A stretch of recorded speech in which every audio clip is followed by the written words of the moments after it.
I think they probably enjoy the fact that I love biology and that I try to let that enthusiasm show through. And there's so many interesting things about biology. It's a massive topic. We are biology, everything from addressing world hunger to tackling problems associated with the Ebola outbreak. All of these fall under the auspices of biology. And so there's a rich diversity to draw from, and I try to use as many tools as possible to kind of bring that to the table and show the students why I find it interesting and why hopefully they should too. What they seem to like is a combination of a lot of visual stimulation, and I try and get them really active and interactive with each other and with me in class. And then once that starts, they just seem to fall in love with the ancient world and the whole kind of intellectual playground that the ancient world provides for students. So that's maybe what they take away from it most, is that, wow, antiquity is cool. The other thing too that I find is absolutely crucial, especially in the more theoretical classes,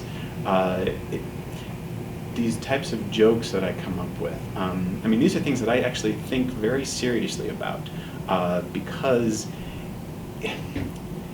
if you go on, you go on the internet, you can always find like jokes about, math classes or the level of math in high school, right? That's everywhere. But as you go higher in the math classes, fewer and fewer people take these, and so there's less jokes to be found. And so, and they're intended to sort of help you understand the material, is really what they are.